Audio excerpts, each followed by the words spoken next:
2시간 전에 마감한 트레이더가 생생하게 전하는 글로벌 마켓 리뷰 델타 원입니다. 어제 나스닥은 극적인 반등을 했는데 우리 시장은 하루 종일 춤추다가 아주 애매한 위치에서 마감을 했습니다. 그러나 매크로판에서는 또 다른 재미있는 변화가 있었는데 바로 유로화의 초강세와 함께 커머디티가 모조리 오른 것이죠. 이것이 향후 시장에 어떤 영향을 미칠지, 그리고 우리 시장의 옵션 만기는 이틀 남았는데 어떻게 대응해야 할지 등등 이야기해 보도록 하겠습니다. 먼저 아시아 세션 갑니다. 코스피 시장은 장 초반에 외국인들이 현 선물 매수가 강하게 들어오면서 순식간에 390포인트를 터치하였으나 미결이 증가하지 않는 숏 커버링성 매수였습니다. 그러나 지난 7일에 이미 숏 물량을 많이 줄여놓았던지라 이 숏 커버링이 파워가 그닥 강하지 않았죠. 결국 얼마 지나지 않아서 계단식 하락을 하게 되었으며 점심 무렵에는 해외 시장이 나름 강했음에도 불구하고 우리 시장만 사정없이 눌리면서 386선이 저점을 기록하게 됩니다.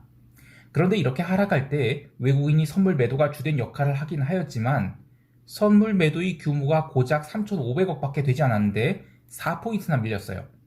현재 옵션 포지션이 상단도 제한되어 있고 하단도 제한되어 있는데 하단 좀 아래도 멀리 떨어져 있죠. 그래서 급등이 이어지지 않다면 굳이 아래쪽은 해지를 할 필요가 없기 때문에 쉽게 밀렸다고 보고 있어요. 이후 외국인들이 다시 선물 매도를 걷어내자 반등을 했지만 적극적인 포지션을 설정하지 않으면서 결국 388선에 수렴해서 마감을 하였습니다. 옵션 시장에서는 조금 더 재미있는 흐름들이 있었습니다. 우선 특이 거래부터 이야기하죠. 지난번에 개인이 풋옵션 150억 배팅했다는 이야기 계속 팔로우업 할게요. 오늘 또 질렀습니다. 오전 9시 30분부터 10시 사이에 차월물 풋 385를 약 60억 원어치를 매수를 했는데 이렇게 해서 이 슈퍼개미는 한 200억가량을 이 385주를 기점으로 숏배팅을 한 셈이 되었어요. 아직 잔존이 많이 남아있기 때문에 이 거래의 상대방인 외국인이 이기게 될지 아니면 개인이 이익 실현하고 나가실지는 궁금합니다. 중요한 것은 외국인들은 이 포지션을 내 기도로 받아준 것이 아니라 델타 H를 충분히 한지라 결국 개인 대 시장의 싸움으로 과연 시장이 하방으로 갈 것인지가 중요하다고 봐야 되겠습니다. 옵션 시장을 더 보면 기관들은 잔존일이 사흘 남은 상황에서 열심히 양매도 포지션을 잡았는데 오후 3시 이후로는 콜 매도를 빠르게 걷어내면서 풋 매도는 그대로 두는 델타 상방위 포지션으로 마감을 하게 되었습니다. 특히 당일 미결 증감 현황을 보면 결국 이 390 이상의 콜옵션들을 어떻게 할 것인가가 관건인데 저 위에 쭉정인 콜옵션들은 치우고 395, 397 이 콜옵션들을 매도해서 상방은 일단 조여놨어요. 그리고 동시에 풋 매도는 372부터 387까지 고르게 위로 올려서 매도를 했기 때문에 이것은 급락은 없다. 하지만 급동도 쉽지 않다. 이런 기존의 모습을 그대로 구성해서 포지션을 마감했어요. 참고로 이 차원물에서 재미있는 거래가 몇 가지 있었는데 풋 480 미결이 75계약 증가를 하고 이게 다 차원물이에요. 그리고 풋 420은 42계약, 콜옵션은 콜 292.5가 72계약, 콜 340은 40계약 증가를 했어요. 근데 제가 지금 풋 380을 얘기한 게 아니라 풋 480 그리고 콜옵션도 콜 392가 아니라 콜 292 이야기를 했습니다. 뭔가 냄새가 나지 않나요? 아주 제일 깊은 내가격 콜옵션, 풋옵션 모두 다 거래를 한 거예요. 전형적인 통정거래입니다. 이들 옵션은 델타가 사실상 절대값 1인지라 바로 선물 시장에서 델타 헤지를 할 수 있죠. 그리고 산수를 하듯이 클래스별 옵션을 몇 개 갖고 있냐 덧셈 뺄셈해서 토탈 델타의 합이 얼마다 바로 나올 수 있어요. 이런 거래를 왜 하는가 하면 몇 가지 이유가 있습니다. 첫 번째로는 이거 일반화해서 얘기할 게 아니라 아주 특별한 케이스니까 이런 특별한 케이스는 또 특별한 이유가 있다. 그런데 이것도 일반화할 수는 없지만 몇 가지 이유가 있더라. 이런 얘기를 하는 거예요.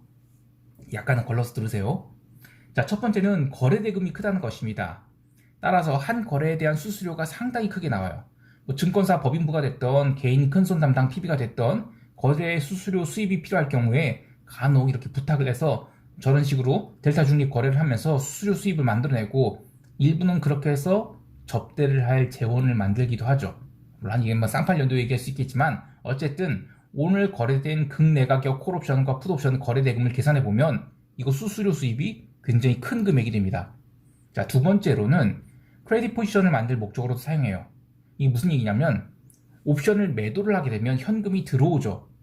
그리고 델타가 중립인 포지션을 잡게 되면, 특히 극내 가격으로 잡게 되면 현금만 유입돼요. 물론 저는 저런 방법 굳이 안 써요. 그런데 주식이나 채권을 대용 잡아서 매매를 하시는 분들, 이런 분들이 이제 일일 정산에 필요한 현금이 아쉬울 때가 있어요. 특히 이젠 옵션만 하는 게 아니라 선물도 낄 경우에, 뭐 예를 들면 뭐 선물 한 30개 지르고 싶어요. 뭐 대용은 자기가 한 30억 있으니까 선물 30개 지르는 게 문제는 안 되는데, 혹시 물리게 되면 일일 정산을 해줘야 되잖아, 선물은. 그럴 경우에 현금이 좀 필요합니다. 근데 현금을 집어넣긴 좀 그렇고 하니까 극내 가격 옵션을 저렇게 매도를 해갖고, 그러면 어차피 대웅증권이 있으니까 현금이 그대로 들어온단 말이에요. 그런데 이러고 조금만 매도를 해도 델타는 어차피 중립이니까 상관없고, 이 거래대금 자체가 워낙 크니까 현금이 한 5억 10억씩 들어와요. 이렇게 매 월물 만기 직전에 차월물로 포지션 잡아서 현금 만들고, 그렇게 확보한 현금으로 델타를 오픈할 재원을 삼기도 하고, 뭐 이런 식으로 매매를 한단 말이에요. 자, 세 번째 이유는 범죄 목적으로도 사용됩니다. 근데 이 부분은 영상에서는 이야기하지 않겠습니다. 시황 이야기하다가 샜는데, 오전장에 외국인들이 방향성 잡지 못하다가 11시 이후로 반등할 때는 선물 베이시스가 크게 좋아졌어요. 근데 이것은 시장이 대충 바닥을 찍었을 가능성을 보여줍니다. 하지만 이 프로그램 매매는 아직은 적극적인 방향성을 보이지 못하고 있어요. 어쨌든 지난 1월 5일에 들어온 외국인이 선물 매도 포지션은 오늘 오후에 급격한 청산이 나오면서 사실상 미결제 약정이 다 풀려서 숏 배팅은 마무리되었다, 뭐 이렇게 볼 수 있을 것 같아요. 자, 이제 유럽 세션 가겠습니다. 유럽 세션 초반만 해도 지수가 강세를 보였으나 미국 세션 확인 후 움직이자는 시각이 커서 그런지 시세가 위로 강하게 뻗질 못했어요. 결국 본장 때까지는 의미 없는 흐름을 보여주었지만 미국 시장이 시클리컬 주식 눌릴 때도 유럽 주식은 별다른 눌림이 없었어요. 또 거래량 또한 증가하지 않는 것으로 보아서 지금 여전히 글로벌 따로국밥 장세는 계속되고 있다, 그렇게 할 수 있습니다. 그리고 어제 증시보다도 더 중요한 흐름이 있었어요. 바로 통화시장과 커머디티인데, 어제 유로화가 아주 대단히 중요한 양봉을 만들었습니다. 유럽 세션에서 유로화를 포함한 이 비달러 바스켓들은 미국 증시 초반 약세에 연동되긴 했지만 상대적으로 계속 강세를 보였어요. 파월이 청문회가 시작되기 1시간 전에 이미 추가 하락을 멈췄고, 기름 강세에 따라서 루니가 먼저 강하게 치고 가면서 비달러의 강세가 시작됐습니다. 이후 파월이 청문회가 무난히 넘어가자 비달러 매수에 가속이 붙었어요. 그리고 기름값도 폭등을 거듭해서 81달러에 안착을 해서 이 루니는 최근에 기록한 고점권들을 전부 다 돌파해서 종가 고가로 마감을 했습니다. 자, 루니뿐만 아니라 나머지 커머디티 통화도 지금 본격적인 상승 전환을 앞두고 하락세가 멈췄는데, 이거 오지달러도 조만간 다시 상승 전환하지 않을까, 아직은 안 나오고 있어요. 근데 이것도 굉장히 중요한 흐름이 나올 것으로 봅니다. 자, 기름 관련해서 이슈가 하나 더 있어요. 유럽 세션 초반부터 꾸준히 반등이 나오던 기름이 브렌트 기준 82.5달러를 돌파하자 오만 석유 장관이 발언이 언론을 탔습니다. 사실 그 전에 이 골드만삭스에서 기름값도 130달러 간다는 그런 꿈을 이야기했죠. 근데 어쨌든 그 오만 석유 장관이 발언이래요. 오펙 플러스는 일평균 40만 bpd 증설이 적합한 수치라고 생각하고 유가가 100달러 넘는 것을 원하지 않는다, 뭐 이런 식으로 일종의 속도 조절 멘트를 했습니다. 근데 이게 왜 나온 이야기냐면, 계속해서 야, 오펙이 증산을 한다고 하는데 니네들 진짜 증산할 능력 되냐? 그런 것에 대한 의구심이 계속 돌고 있어요. 그래서 유가가 계속 올라오고 있는데 오만 석유 장관이 이런 얘기를 한 거죠. 그래서 일시적으로 눌립니다. 그런데 이제 눌리면서 급락은 안 나왔어요. 그냥 한 1달러 정도밖에 안 눌렸습니다. 그리고 또 나스닥 선물이 초반에 좀 눌렸죠. 그런 식으로 조정이 나올 때 같이 눌렸는데, 장중 오름폭만 딱 눌리고 미국 본장 들어서는 거의 눌리지 않았습니다. 그리고 이후 유럽 증시는 별로 안 눌렸어요. 그러면서 이제 브렌트 기름 중심으로 반등이 시작됐고, 또 결국에는 이제 오만 석유 장관 발언이 나온 자리, 거기를 상향 돌파하면서 숏 커버링이 나오기 시작합니다. 그때 그 텍사스 기름은 80달러를 돌파하기 시작해요. 그래서 결국에는 이 텍사스 기름이 81.2달러에 안착을 해서 마감을 했는데, 이 새벽 6시 30분에 API 원유 재고가 나왔거든요. 근데 그거는 감소폭이 점점 줄고 있어요. 그러면 이거 재고가 증가하겠네 조만간, 그런 이야기도 있는데, 그래서 그 뒤로는 더 오르진 못했습니다. 근데 어쨌든 이게 수요일이 원유재고 발표가 있는데 거기도 영향을 줄 것 같아요. 그래서 텍사스 기름이 상단은 어느 정도 제한될 것이다. 그렇게 보지만 기본적으로는 롱 방향 계속 이어진다. 그렇게 봅니다. 자, 그리고 일부에서는 미국 에너지청의 그 단기 에너지 전망 보고서에서 미국이 산유량 전망치를 일평균 1180만 배럴에서 1185만에서 1180만 배럴로 전월보다 낮춰 잡았기 때문에 유가가 상승했다 뭐 이런 얘기를 하시는 분들이 있어요. 근데 요건 좀 잘못된 게 그 보고서는 새벽 2시에 발표됐거든요. 그런데 이미 그 전에 이 숏 커버링 $80 스탑로스가 나오면서 충분히 상승했기 때문에 EIA 보고서로 유가가 올랐다는 이야기는 조금 그건 아닌 것 같아요. 자, 따라서 어제 유가 상승의 키포인트는 첫 번째, 오만 석유 장관이 유가 상승 속도 조절, 요 조절성 멘트를 넘어선 기름 수요, 그리고 둘째, 시장이 리스크 온 분위기, 그리고 세 번째, 비달러 바스켓 강세로 커머디티 전체의 롱 분위기 조성, 요 정도로 정리할 수 있겠어요. 자, 이제 미국 세션 갑니다.